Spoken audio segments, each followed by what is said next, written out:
People. It's really interesting, Dustin. So, and that was when I was like in first grade. Mm-hmm. But that lesson of Thanksgiving is not passed on. People are so obsessed with the motivations. You're just a greedy capitalist, rather than the results of everyone does a lot better in a capitalist system. There's more freedom, there's more prosperity, more efficient means of production, more efficient distribution of goods and resources, better for the environment, better for the people, better for, the rising tide lifts all boats. But they get so bogged down on the intentions. Oh, you're a bad person because you want to keep your own stuff, So that's absolutely correct. And what the globalists have done and what the deep state has done is they've transformed free market capitalism into crony capitalism and tried to tar free market capitalism with the crony capitalism brush. Mm-hmm. Right? And it has worked very well with my generation. And it has worked, unfortunately, it has worked exceedingly well. And then when you have these people in power that put on the sheep's clothing of being conservatives and free marketers like Paul Ryan, when in fact they are nothing but, when you strip the sheep clothing away, they're wolves and are truly globalists. Mm-hmm. That are trying to, if you will, change the narrative so that we look at capitalism, as you say, with in a manner that I believe is not an accurate assessment. So, again, it comes back to taking the time, as I said, like my mom did. Because I go back to that conversation many decades ago. Whenever I think of Thanksgiving, I think of that conversation I had with her as a first grader. And that's why I believe this time of year, many people say, I can't talk about what's happening around the world at my family event because they're going to get all upset. No, maybe not. Maybe not. And maybe just that little story about what Thanksgiving is really about, the real meaning of Thanksgiving, and what really happened in 1621 to 1624 in Plymouth, Massachusetts, and why there was such utter devastation the first couple years, and then why after those first couple years there was such prosperity and life. That's a story that I believe should be told at every Thanksgiving table every year. Mm-hmm. And the only way we can do that, and many people are afraid to say anything. And they can't be. Because that's the first step, I believe, of gaining our freedoms and liberties back. You have to speak out. You don't have to go fight in a trench war for freedom.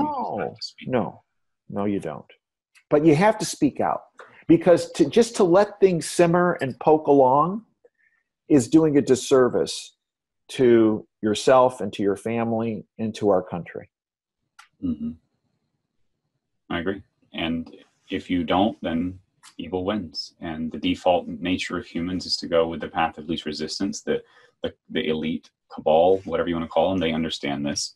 They use incrementalism to take your rights, to take your freedoms, to take your property, to enslave you. And it's very convenient. And in fact, people usually tend to want it because they make it so convenient, and they give you all the perks of being a well-kept person rather than a free person. Mm-hmm. Freedom is adversity. Freedom is difficult in some cases. Freedom. And a good starting point on that conversation over the holidays is what we just went through with the voting process, because it comes down to that statement, right? It's not who votes, but who counts the votes. Yeah. And who watches the watchers. So that was great. I'll probably take a little snippet of that for with your story there and just make that a separate standalone video. Oh, okay. If you prefer, that's great. If you don't mind. Yeah. But, my mom would be happy. She's in heaven clapping right now. So yeah. it's a great story, and you tell it better than I could. But on the other side of that, we've talked about the election fraud and everything. So what's going on with, I know we want to talk about the California fires and specifically the radiation issue, because people need to know about this. There's maybe some steps that we could take to help people, but where do you start? The whole California fire issue, first of all, it kind of goes to our discussion of, the voting issue, right? What happened before, what happened during, what happened after? Well, first of all, there was a bit of I believe, a bit of mismanagement on the forest side of this equation, on the forestry side. At the state level, Jerry Brown, and I believe at the federal level, that essentially these tinder boxes were allowed to be created and for the potential of this devastating event that we're seeing in California. There's a socialism lesson here as well for those who... Yeah. Right. And now Trump made some mention of this, about the Forestry Service having a hand in what happened. And they went after him with a pitchfork on this, as they do with everything. But I believe there is some truth in that statement. I spoke to several of my sources about the fire issues, because one of the issues that comes up, you and I mentioned about this in our pre-conversation, there are these videos with what appears to be, lasers, directed energy weapons that potentially... Well, they're strange. There's eyewitnesses, there's videos, there's houses burnt to a cinder where the leaves right next door aren't even browned a little bit. Mm-hmm. There's a car that was melted. The aluminum was melted, but the plastic was intact. That makes no sense. It takes like 1,250 degrees or so to melt aluminum.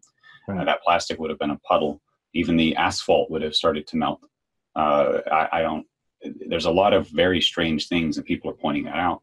And it's not really that outside of the realm of possibility. You can buy a hand laser that can start a fire.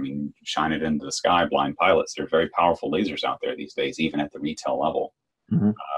My big thing with that is, why would they even bother to use special high technology weapons when they could just send somebody out there, like we've seen in the past, illegal immigrants go out there and just start fires in some cases, or maybe terrorism or whatever it is. People can just start fires. It's not that difficult to do. Back to the point of, I said there's a lesson of socialism here, like Trump pointed out. Just compare a public and private beach, and that's all you need to do. It's called the tragedy of the commons. That public beach is going to be littered with people's trash, mm-hmm. Everything from soda and plastics to used condoms in some cases, and drug needles, depending on where you're at. Just really gross place you don't want to necessarily be around or take your kids to. Private beaches, pristine. It's the same when it comes to private versus public owned land. Mm-hmm. California and what Jerry Brown did when he defunded, which was 100% under him. The legislature had voted for this, and he didn't want to fund a better cleanup situation over there. They leave 400, 500, 600% too much fuel on the ground. They don't clean up the forest the way they're supposed to, and nature has her own way of cleaning up. No, it right on target. So I'm at a loss to explain what has happened and is happening in California from the fire situation. Now, my sources told me the following, and this is two sources, that there reportedly is eyewitness testimony that the fires were initiated on 4 fronts, and my two sources attributed this, that this was a terrorist act. It was a coordinated terrorist act. And 4 locations that the fire were started, eyewitness testimony. But those fires, and you mentioned about the leaves on the trees around a house that is just incinerated. This car, and not just one, right? There's lots of houses, yeah. Right, and these cars. We're not just talking like one car that the aluminum and it can't be explained, I think, completely by a massive fire that was just had tremendous winds behind it and were sweeping through. That doesn't add up on the car issues and on the leaves not even being singed around a house that's incinerated. Mm-hmm. And I did not have any confirmation from any of my sources about the utilization of direct energy weapons. So none of them confirmed that. None of them. I asked them, they said, you know what, we don't have any confirmation of that at all. Now, usually those sources are pretty, if there's something like that, I mean, if they know, they tell me, and they always have in past. They said that they had no knowledge of that, and that they didn't have any inkling that was involved. On the other hand, I said, well, how do you explain the car thing and the tree? And they said, we can't. Mm-hmm. We can't. I do believe the tinder boxes were a creation of the Forestry Service and of the Brown administration. And if you want to call it negligence or mismanagement, I would just say government anytime, not even just in this one-off situation. This is a great example, but anytime government is managing the public resources, they're going to do so badly. There's a lesson to be learned here for sure. But there's also, real fast, there's also the question of incentive. I mean, who benefits from this other than Jerry Brown's government in California? They were basically bankrupt. They were being cut off from funds over the sanctuary city policies that they were putting in. Suddenly there's fires everywhere and they need to enact federal emergency funds. No, oh no. I mean, because that's, you know, what my buddies in law enforcement always taught me is the first question you ask is who benefits, right? And I think you've articulately outlined who potentially benefits out of these things. The concern is that these fires have led to, and you touched on it earlier, issues as it relates to the Santa Susana field, which was a government facility, which is, I believe, not currently being utilized, but it was a nuclear waste disposal site. It was a nuclear testing site. And as these fires went over that area, the concern is that it aerosolized some of this previous nuclear material that has been there since the 1950s. And there was actually a very good article on Zero Hedge. Southern California fire may have ejected incredibly dangerous radioactive particles into the atmosphere. The concern here, of course, being that within 10 miles, 500,000 people live. And it's, according to this article and through actually an organization, Physicians for Social Responsibility in Los Angeles, that over the years, there's been a higher preponderance of cancer in the people that lived near that, I don't know if you want to say abandoned, but I remember one had been, I think, quoted as saying something along the lines of everyone on my street has cancer. Yeah. So, right. So on this again from actually an article from 1998, they looked at a particular block near that nuclear disposal site in Woodland Hills, 5 miles from the plant. And cancer had been diagnosed in 9 out of the 10 houses on just that one block. And that block wasn't just an outlier. It was the norm. So the fact that I would be, and again, we're not trying to panic anybody. On the other hand, I'm very concerned that about the issues that were brought up in this article and a number of other articles about the aerolization, it being aerosolized as the fires came across. And then as the fires came across and produced smoke, it goes up in the atmosphere, and that can be distributed for tens of miles, hundreds of miles, essentially, with the fallout. And I don't see or hear the mainstream, lamestream media speaking about this. And again, this goes along with the terror aspect. You know, you start a bunch of fires near this facility and it consumes this facility. And now you've taken a fire event, which is horrible enough because, I don't know, I mean, some of the estimates I hear were up to 1,300 people that are unaccounted for.